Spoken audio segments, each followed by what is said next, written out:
Yo no sabía cómo explicarle que había dejado de esperar, que había dejado de vivir en el futuro condicional. Cuando vengan los niños, si Miguel me llama, tal vez para el próximo cumpleaños. Empecé a vivir en presente simple. Hoy voy a plantar tomates. Esta tarde voy a leer. Esta noche voy a cocinar solo para mí. No era que hubiera dejado de quererlos, era que había empezado a quererme a mí misma. Y eso, resulta, era algo que había olvidado cómo hacer. Pero había una última lección que el silencio me tenía que enseñar. 6 meses después, estaba plantando tomates en mi patio trasero cuando me di cuenta de algo extraordinario. No estaba pensando en quién me iba a ayudar a comerlos. Los estaba plantando solo por el gusto de ver algo crecer. La tierra se sentía fresca bajo mis uñas. Un cardenal se posó en mi cerca y cantó una sola nota clara. El sol me calentaba los hombros de una manera que se sintió como aprobación. Existo más allá de lo que ellos necesitan de mí, pensé mientras acomodaba las plantitas en sus hoyos. Fui una persona completa antes de convertirme en su madre, y sigo siendo completa ahora. ¿Sabes cuándo fue la última vez que hice algo solo porque me hacía feliz? No porque haría feliz a alguien más, no porque alguien me lo hubiera pedido, solo porque yo quería. No me acordaba. Pero ese día, plantando tomates para nadie más que para mí, lo recordé. Esta mañana, como todos los días desde enero, pulí ese teléfono rojo por costumbre, pero ya no con la esperanza de que suene. Lo miro como a un viejo amigo que me enseñó algo importante. La luz de la mañana le pega al plástico de una manera que lo hace ver casi transparente. Mi café sabe mejor cuando no estoy esperando interrupciones. La casa no se siente vacía, se siente mía. El amor no se mide por llamadas telefónicas o visitas. Los quise lo suficiente para dejarlos ir. Ahora me quiero lo suficiente para dejarlos quedarse lejos. Anoche, por primera vez en años, no soñé con ellos. Soñé conmigo misma a los 25 años, antes de que naciera Miguel. Estaba parada en una playa que nunca había visto, con un vestido amarillo que nunca tuve, riéndome de algo que no recordaba al despertar. Pero sí recordaba la sensación de libertad. No la libertad de no tener responsabilidades, la libertad de recordar que tengo derecho a existir sin justificarme, que tengo derecho a estar en paz sin sentirme culpable. Que tengo derecho a no ser la madre perfecta, porque resulta que la madre perfecta es invisible, y yo estoy demasiado vieja para seguir siendo invisible. Esta tarde voy a llamar a Doña Rosa para preguntarle si quiere caminar al parque. No porque esté sola. No porque necesite compañía, sino porque me gusta su risa y porque el parque está bonito en febrero. Y si alguno de mis hijos aparece por aquí, será bienvenido. Pero ya no los estoy esperando, porque aprendí algo que me tomó 81 años entender: el amor verdadero no necesita audiencia. El amor verdadero no mantiene marcadores, y el amor verdadero, el de verdad, empieza por casa. Por fin, después de toda una vida, estoy en casa conmigo misma, y es suficiente. Es más que suficiente. Es todo lo que necesitaba. Para diciembre de 2020, había comprado regalos para mis 4 hijos y 7 nietos. Los envolví en sus colores favoritos. Los puse bajo el árbol el 1 de diciembre. La sala parecía como si hubiera explotado una juguetería. Las luces del árbol parpadeaban sobre los paquetes mientras yo tomaba café de una taza que decía: la mejor mamá del mundo. Un regalo de Ana cuando tenía 12 años. Esa Navidad nadie vino. Planes familiares, dijeron. El próximo año, seguro. Pero yo seguía sin entender. Seguía pensando que era mi culpa, que si trataba más, si daba más, si necesitaba menos. Fue cuando Sofía tuvo ese accidente menor en el carro que me volví loca. Escuché una sirena cerca de su casa y la llamé 3 veces en una hora. Dejé mensajes cada vez más frenéticos hasta que me mandó un texto: mami, por favor, para. Mis manos temblaron mientras marcaba su número. Una vez más. El reloj de la cocina hacía tic-tac mientras esperaba que contestara. Mi boca sabía a monedas de cobre. Me estoy convirtiendo en la madre que juré nunca ser, pensé. La pegajosa, la que asfixia. Pero, ¿y si pasa algo y me lo pierdo? ¿Y si me necesitan y no estoy ahí? Pero la verdad es que ya no me necesitaban. La verdad es que me había convertido en una carga que evitaban educadamente. La verdad llegó como un puñetazo en mi cumpleaños número 80. Hice un pastel. Compré gorros de fiesta. Preparé la cámara para las fotos. Carlos llegó 45 minutos tarde, con flores de gasolinera que todavía tenían la envoltura de plástico. El pastel se derretía en el calor de agosto mientras yo fingía no ver la etiqueta del precio en el ramo. Los gorros de fiesta se veían ridículos, en fila, sobre mi mesa vacía. Esto es lástima, pensé, mientras él me daba un abrazo que duró exactamente 3 segundos. Esto no es amor. Esto es obligación. Está aquí porque se siente culpable, no porque quiere estar. Pero el golpe final vino 3 semanas después. Me enteré por Facebook de que la hija de Ana había ganado un concurso de deletreo. Vi las fotos de la celebración a la que no me invitaron. La escena familiar donde mi silla se quedó vacía. La pantalla de la computadora brillaba azul en mi sala oscura. Podía escuchar el televisor de mi vecina a través de la pared, algún programa de concursos, con risas enlatadas que me daban ganas de gritar. 46 años, murmuré a la pantalla. 46 años les enseñé a leer. Los ayudé con las tareas y ahora no pueden ni decirme cuando sus hijos tienen éxito. Me había vuelto una extraña en mi propia familia, y lo peor de todo es que lo sabía.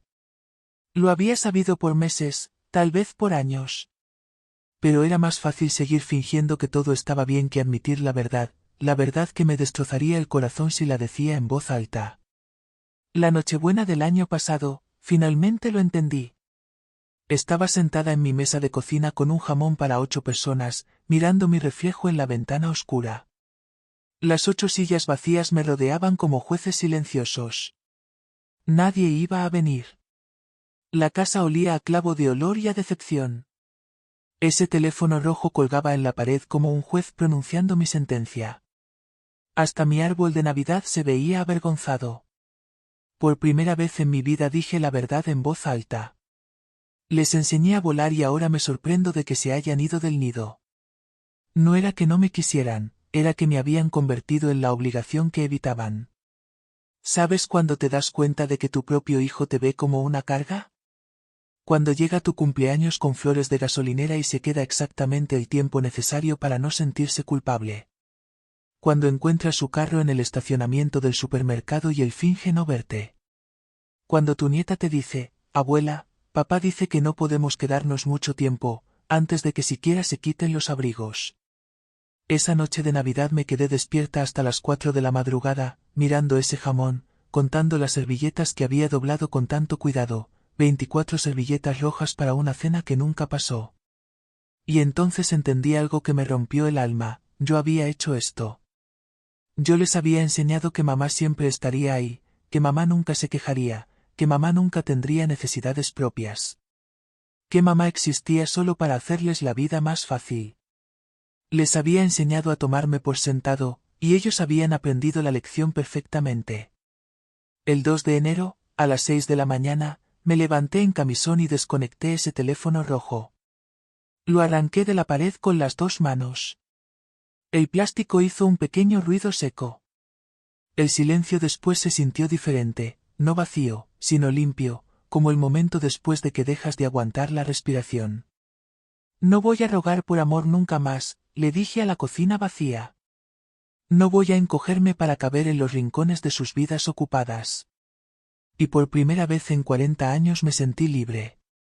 ¿Sabes lo raro que es darte cuenta de que has estado viviendo para otras personas durante tanto tiempo que ya ni sabes quién eres tú?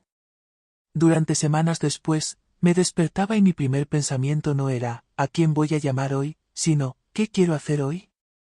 Era aterrorizante. También era maravilloso. Dejé de comprar comida para 8. Dejé de limpiar la casa como si fueran a venir visitas. Dejé de revisar el teléfono cada 5 minutos.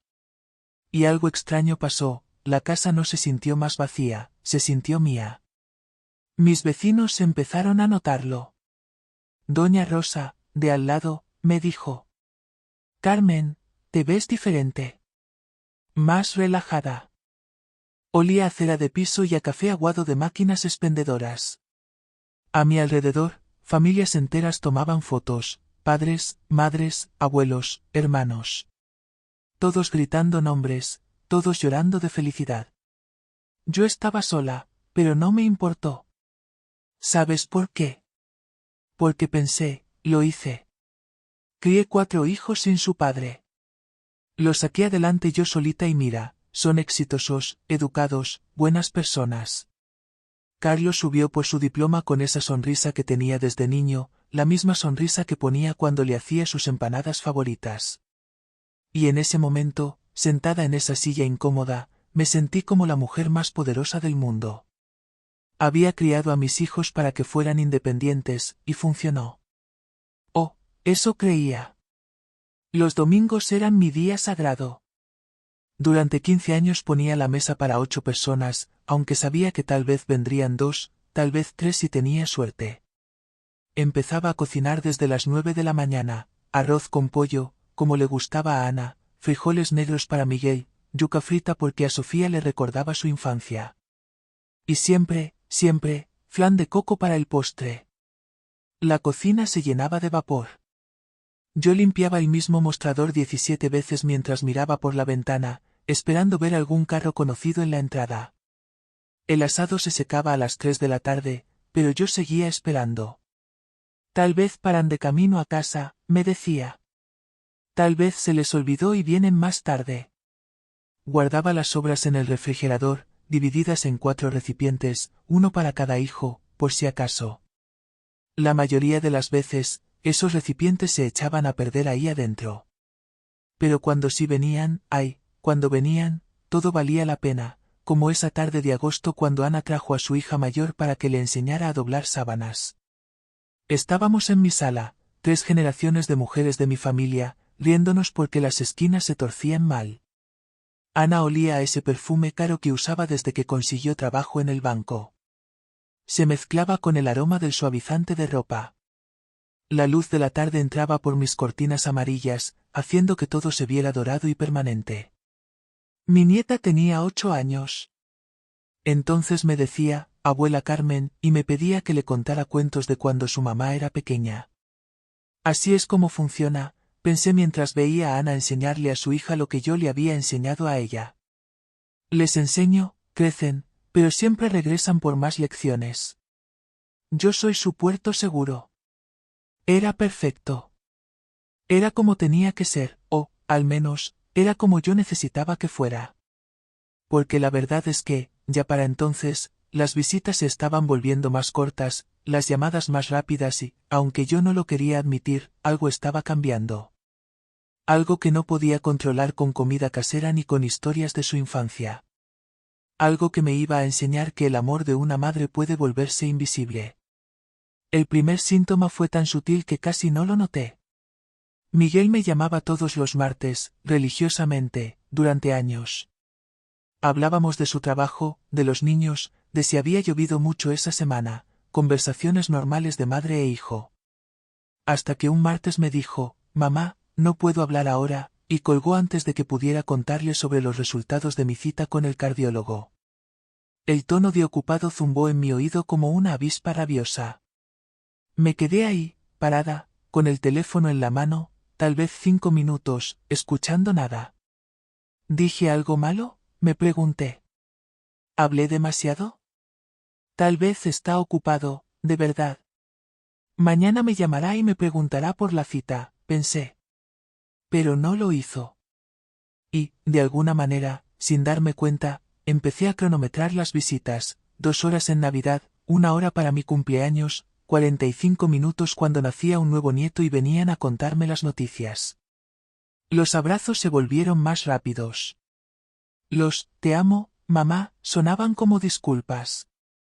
Empecé a ensayar conversaciones en mi cabeza. Practicaba cómo hacerme más interesante, más útil. Debía preguntarle sobre el trabajo, sobre los niños, o eso era ser muy entrometida. Me mentía a mí misma todos los días. Están ocupados con sus propias familias, me decía mientras ponía regalos bajo el árbol de Navidad en diciembre. Eso es normal. Eso es buena crianza, criar hijos independientes. Tengo 81 años y voy a contarte algo que ninguna madre quiere admitir: si tus hijos no te visitan, no les ruegues. No los llames llorando. No te hagas la víctima. Porque, después de 40 años siendo la madre perfecta, la que nunca decía que no, la que siempre estaba disponible, la que existía solo para hacerles la vida más fácil, aprendí una verdad que me rompió el corazón. Cuando ruegas por amor, matas lo poco que queda de tu dignidad. Crié a 4 hijos sola. Les di todo y, un día, me di cuenta de que me había convertido en la obligación que evitaban. Hasta que hice algo que me aterrorizó: dejé de llamarlos. Y lo que pasó después me enseñó la lección más dura de mi vida.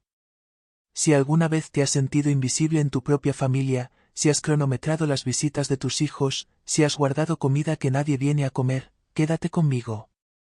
Voy a contarte cómo encontré mi paz y, si esto te suena familiar, tal vez tú también necesitas escuchar que está bien dejar de esperar. Me llamo Carmen, tengo 81 años y, durante 40 de esos años, creí que era la madre perfecta. ¿Sabes qué significa eso? Significa que nunca dije que no. Nunca me quejé. Nunca pedí nada a cambio. Significa que me convertí en una sombra que existía solo para hacer la vida de mis hijos más fácil. Pero déjame contarte sobre el día en que pensé que había ganado la lotería de la maternidad. Era mayo de 2010. Carlos, mi Benjamín, se graduaba de la universidad, ingeniería, como su hermano Miguel. Yo estaba sentada en esa silla plegable de metal en el gimnasio, aplaudiendo hasta que me dolían las palmas. El lugar olía